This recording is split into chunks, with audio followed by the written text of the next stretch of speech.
Well, good afternoon, everyone. Chief Meteorologist Marcus Walter here with the weather update. We're tracking the very latest with Hurricane Aaron, still a Category 2 storm, but it has strengthened. Wind back now up to about 110 miles per hour, and some of the impacts are starting to be felt along eastern portions of North Carolina. They're noticing high surf, large waves, and again, they're watching for rip currents as well. And this will be a threat over the next couple of days until the storm system moves away from the U.S. Now, as we head into Thursday and Friday, we'll likely see the westerly winds start to steer this storm to the north and east, and it'll continue to move away from the U.S. But because it's still out there, high surf will be a concern all along the east coast of the United States. Now, we're tracking two other areas of interest, one of which has a 40% chance of formation over the next few days. The other disturbance that is forecast to push close to the Caribbean, that one has a 60% chance of formation over the next several days. So we'll be watching both of these disturbances, but the one of greatest concern right now, the one that'll start to push close to the Caribbean as we head throughout the next couple of days.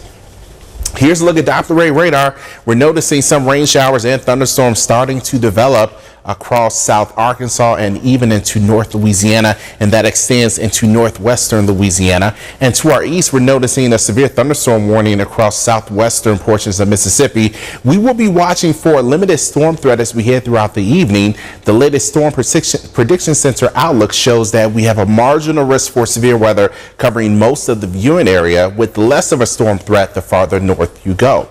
Now, as we track the forecast through this evening, our model is not showing a whole lot of precipitation. Things look pretty quiet as we head toward 9 and 10 p.m. and will likely stay quiet overnight. But as we head toward Thursday morning, while we're starting out quiet, we'll watch out for some isolated rain throughout the day.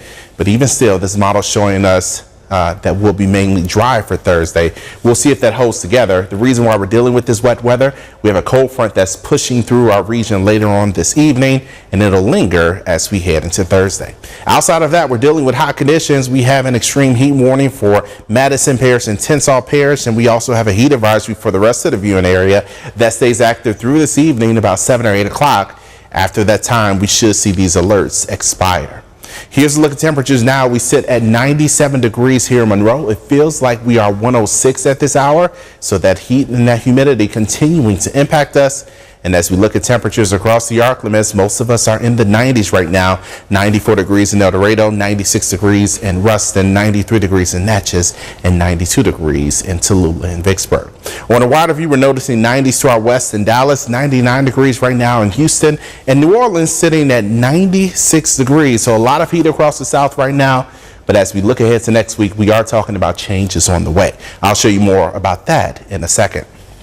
When we look at the feels like numbers, most of us feeling like we are above 100 degrees at this hour. So just to hit the point home one more time, the heat, the humidity impacting us.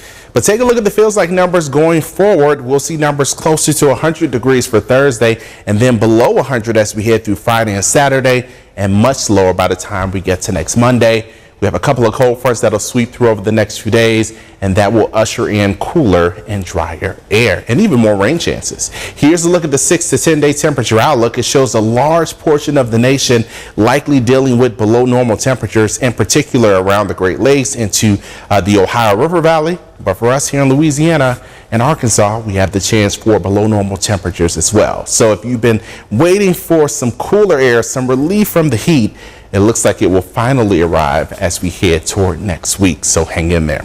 Tonight, we're going with the low of 74 degrees. It'll be partly cloudy, and we'll be watching for isolated storms, mainly before 10 p.m. And then tomorrow, we'll have more limited rain and storm chances. Outside of that, we'll see temperatures in the low to mid 90s. We'll tell you more about what's on the way tonight at 5 p.m. on KNOE. Make sure to tune in then.